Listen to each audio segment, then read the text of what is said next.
Hello students, welcome to the next class. So in the last class we had learned regarding the acid hydrolysis when the inert ligand is pi donor.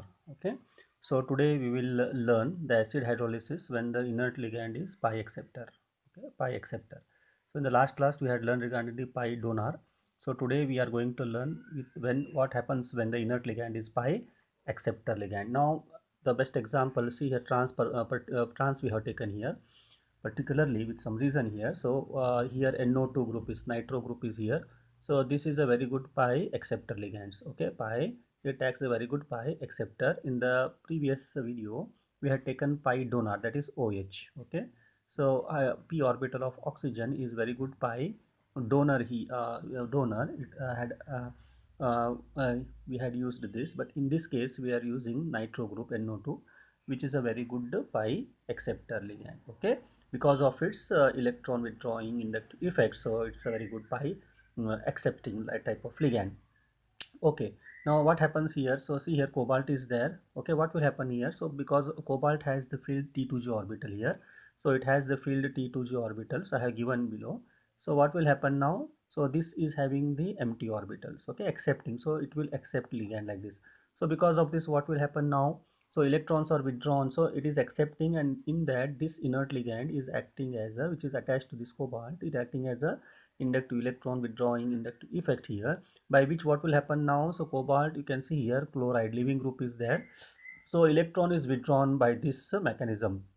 So when electron is withdrawn by this mechanism towards this, so what will happen? So MCl bond, so what this is MCl bond here, so metal to Cl bond here, so it can be easily broken down, it can be easily broken down with this mechanism.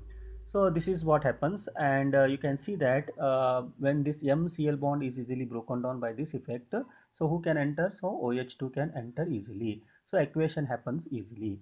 So the filled T2g orbital of cobalt overlap with empty p orbital of the NO2 group like this. Okay, the filled 2g orbital of cobalt will overlap with the empty orbitals of NO2 group, forming pi bond. Okay, so what happens because of this forming the pi bond? What happens because of this? There is decrease in the electron charge. So decrease in the electron charge from the leaving Cl minus. So whatever the electron cloud will be there of this electron cloud, so it will be decreased because of this effect. Okay, because of this electron withdrawing effect. So what happens because of this? The water attack of water from the position cis to the leaving group, this is very much important. What will happen now? So this becomes the attack of this water to cis to this position like this. Okay, cis to this position is becomes a leaving group, cis to the position. So attack of water from the position to cis leaving group happens here, and you can see here whatever the Cl is there, in the same way we can see here that OH2 group is been attached, like in organic we have seen for SN2, is it right? So SN2 cis attack as well as the trans attacks, we can see both way there will be attack, but that's what it is going to form the racemic mixture in SN2, what we say. So 50-50%, but it is not exactly 50-50% in SN2 SN1, is it right? So inversion is more than the retention, so that is what the same thing here. So here retention is there, so Cl is been weakened here, and OH2 group is going to be attached for this cobalt. So the presence of pi acceptor ligand, that is facilitating now. So NO2 group makes the formation of COOH2 easy. So which will it will favor? I said now only it is going to favor the SN2 mechanism. It is going to favor the SN2 mechanism. Same side you can see retention is going to be happening here, and SN1 is unlikely because electron withdrawing effect, inductive effect. So SN1 is unlikely in this case, pi acceptor, because of the electron withdrawing effect in inductive effect of NO2 bonding. Okay, so bonding and the electrons of the COCl are pulled, making dissociation of COCl easy. So dissociation is made easy, so dissociation was a SN2 mechanism, is it right? So dissociation is made easy because of this nature of this NO2 ligand, pi electron withdrawing effect, inductive effect of this electron. Some examples also we have taken here. So complex is there, so here trans and cis. So trans NO2, same what we had learned here, cobalt bis ethylene diamine chloro complex trans. Okay, NH3 NO2, I have taken here NH3. So This is good pi acceptor. NH3, as in previous video we have seen, so they are not involved in the p orbital is not involved in the bonding here, but it is directly involved in what? Coordination with the complex. So here there is no empty orbitals here, so but here there is empty orbitals, so it can pull electrons from cobalt here as well as make the bond of mx weak. But here there is no case here. Similarly, cis and cis this compound and cis this compound, here you can write it here, cis this compound and cis this compound. Now if I go for rate constants here per second, so trans like this compound, the rate constant of equation is 96 into 10 to the power minus 5 per second here, highest, okay, because of this mechanism. So immediately there is cis attack of the OH2 and Cl is going out because of this mechanism. Similarly, trans effect of NH3, if I go for NH3 now, NO2 is pi acceptor. Now if I go for NH3, which is not taking any part here, so what will happen? You see here, rate of equation is very less, 0.034, 10 to the power of minus 5. Similarly, cis also, cis is very difficult here, but also the rate of equation is little bit fast. When I go for which ligand? NO2 ligand. See here, cis if I go for NO2 ligand here, so what will happen if I go for NO2 here? So what will happen? So I can see here that the rate of equation is 11, still less than trans here. Trans will favor more here because of cis attack, but cis, if I go for cis also, so in this NO2 definitely it will have the rate of equation little bit very good compared to the trans, compared to the cis of NH3. See here, very less. Here it is 0.03, here it is 0.05 into 10 to the power of minus 5. So like this. So that's why this pi acceptor ligand, whatever is present here, so definitely it favor for what? Rate of equation, that to which one? That to transposition, not cis. Yes, cis definitely will help for NO2 if it is there, but not to the extent of the trans, okay. But cis with the non-acceptor, pi acceptor, they are definitely weak. So they are definitely weak. In the pi acceptor, definitely we can see trans favors very good equation compared to the cis, but cis do also have the rate of equation, but not to the level of the trans. So this is proved experimentally. So rate of equation of acid hydrolysis when the ligand is pi acceptor. So this is how we can explain. Like in the previous slide we had explained the rate of equation in the presence of pi donor.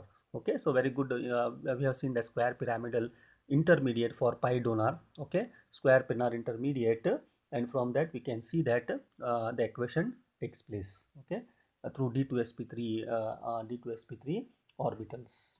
Is it right? So this is what in the previous video we had learned it. The next concept is base hydrolysis of hydroxyl octahedral complex. So as acid hydrolysis over, now we'll go for next concept, that is base hydrolysis of same octahedral complex. See here, what does this base hydrolysis means? Base hydrolysis means OH minus. Okay, the presence of OH minus proceeds. Okay, and this is very fast than the acid hydrolysis. Here base hydrolysis is little bit fast than the acid hydrolysis. Okay, it proceeds fast compared to the acid hydrolysis in the presence of H2O.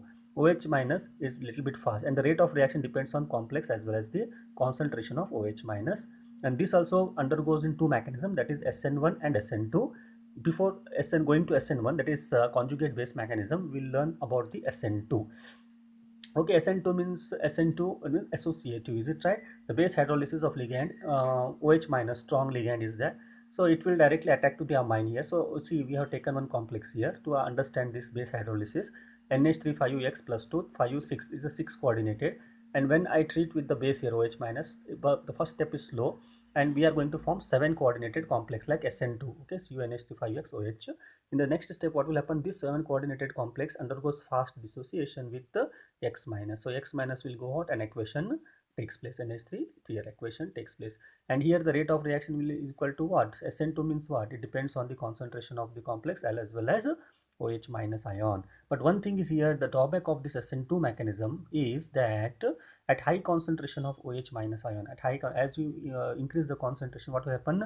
The rate constant depends independent of OH minus. That means the two order reaction becomes one order here. So that is one drawback here, because the rate of reaction at high OH concentration, the reaction becomes independent of OH concentration and appears to be first order. See, this is one. And second is, why only OH minus ion? That is one, the question mark is here. Why only OH minus alone and no other strong ligand, strong nucleophile like thiocyanate NCS minus, nitro NO2 minus, or azide N3 minus, can do this. So this is what or can influence the rate of hydrolysis cannot be explained by SN2 mechanism. So why only OH is required here for the base hydrolysis, and why not the other strong nucleophile like NCS, N3 or NO2 minus influence this SN2 cannot be explained here. And this is one limitation of this base hydrolysis via SN2, and that limitations can be solved out. That limitations can be solved out from